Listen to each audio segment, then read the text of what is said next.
So St. Paul says, be separate. All through the Old Testament. One of the lessons we can take from the Old Testament is that God set his people apart. Why was Ezra so annoyed? Why was he so angry with the people? Because they took foreign wives. In this case, foreign means not believing. Right?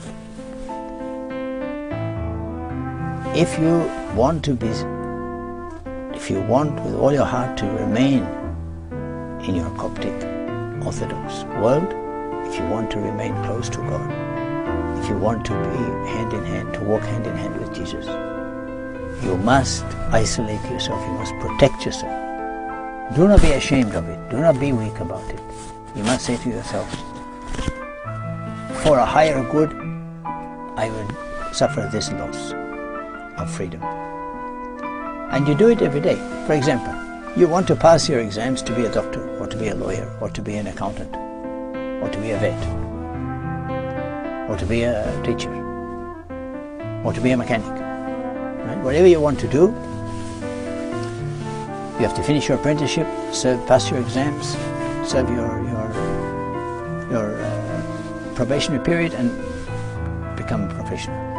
And you give up many things for that. You don't say to yourself, oh, I must be allowed to do all my pleasures and pass my exams at the highest grade. You know that's not possible. You can't spend 7 days a week at the beach and then on the 8th day pass your exams. No. It's the same in spiritual life. You can't say, okay, I can live at large in New York and still be innocent. You cannot.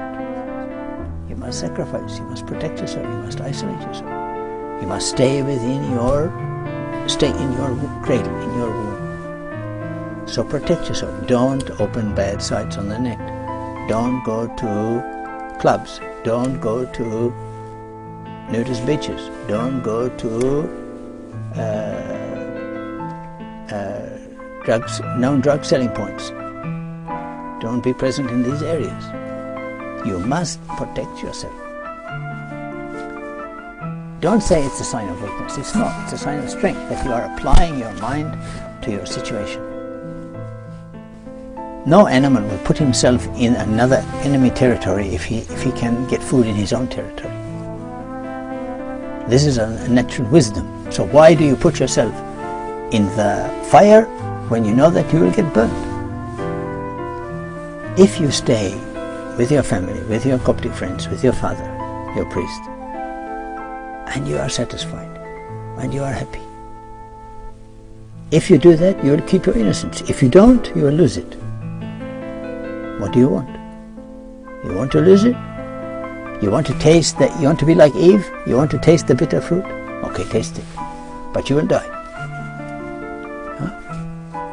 So, you look at Eve and Mary. You know that the difference between Eve and Mary, right? Now you have to decide.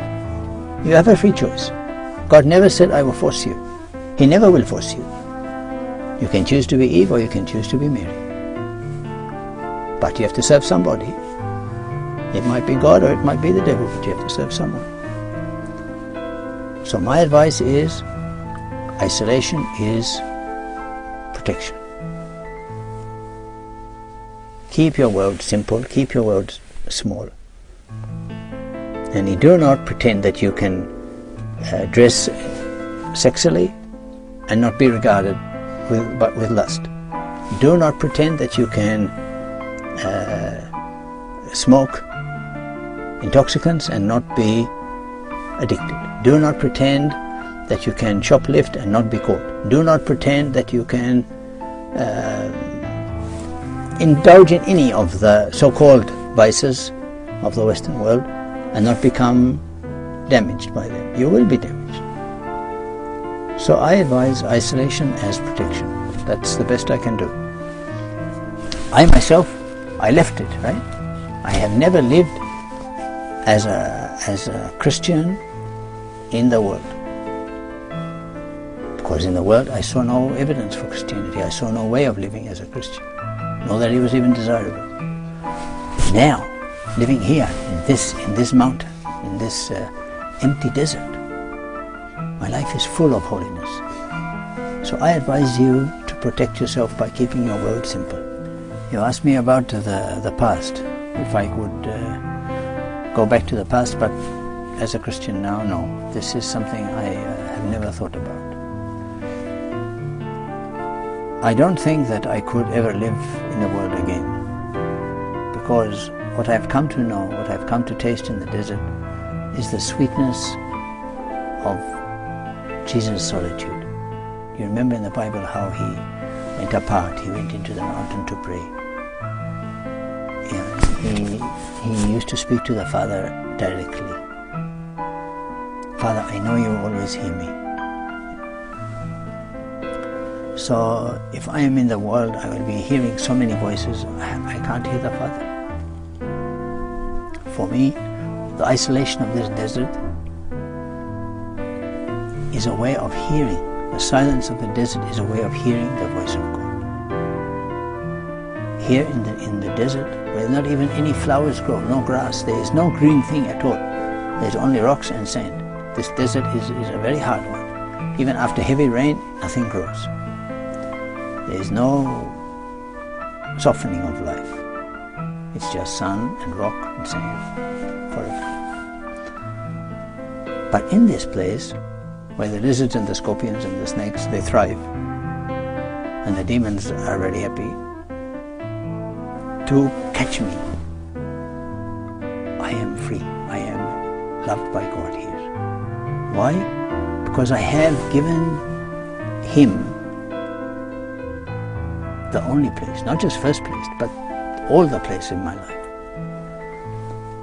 And what have I got back for that? I have got a sweetness, I have got a love, I have got a holiness, I have got a protection, I have got an assurance. God has given me all the interior blessings in a place of exterior difficulty and emptiness and barrenness. So no, I do not want to go back to my old life, but with my Orthodox Christianity intact, no.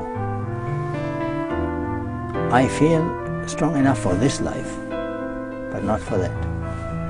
So that's why I say to the youth that you are fighting a harder fight than me. I am living here where I have only to pray. You are living there where you have so many things. You have all your worldly things to fight against, about, over, to conquer, to win. And you have also your spiritual battles to fight, and you have your families to deal with. You have so many sides. You are open on so many sides. I am open only on one side, the heaven side. So I think that the isolation of desert spirituality is a protection, is a blessing, is a freedom, is a goodness. It's not a difficulty or a hardness. About warfare, inner warfare and external warfare, I know that some people say that if you can win the inner battle, then you can control any exterior battle. But the inner battles never finish. I mean, I have won the exterior battle. I have removed myself from the arena. I do not fight in the world. I fight here. And here there is nothing to fight about. There is only the heart. St. Antony said, if you live in solitude, you do not suffer the battles of the eye or the ear or the mouth. Because I don't speak to anyone, I don't see anything difficult, and I don't talk or hear anything difficult. So I have no battle on those three fronts, only with the heart. For many monks, for many solitaries, the battle is memory.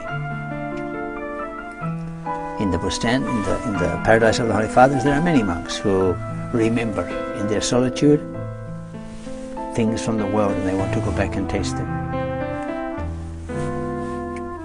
I can honestly say to you that one of the graces that God has given me, the greatest blessings God has given me in my life here in the desert, is that I love it. And I never want anything other than this.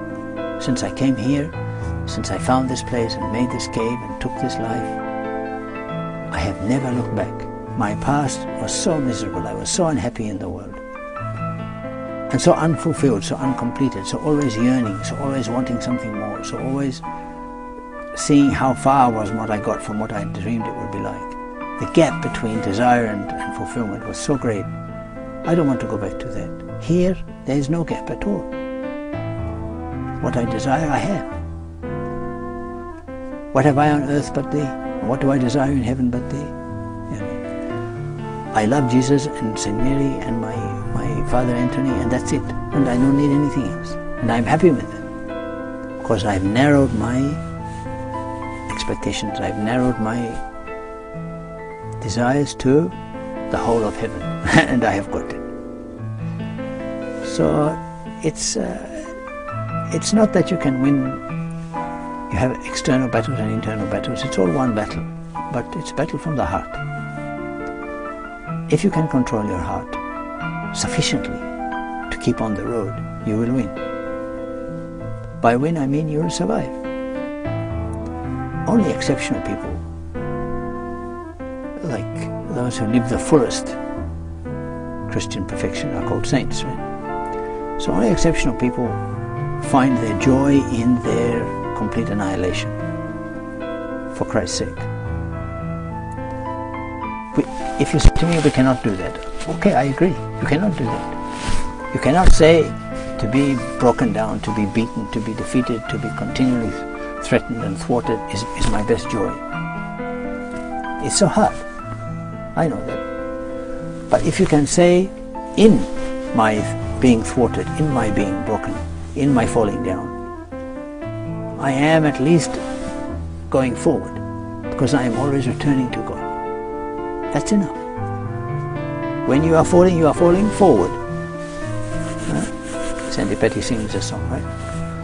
Falling forward. Try to fall forward. When you fall down, you get up, but you get up facing God. So don't blame yourself for falling. You will fall, and you will always fall. The battle will never be, you will never be the victor. Well, you might be if you are, God plans you for a saint, but most of us, we just fall down. If we get up facing forward, we are doing all we can. And by the end of your life, your judgment will be the greater blessing, because you have fallen forward. So I advise you to fight your inner fights, and to know that, as Jesus said, all the evil comes from within, not from without. It's not the external fights that are going to make you evil. They might make you fall. The temptations that you see around you might make you fall.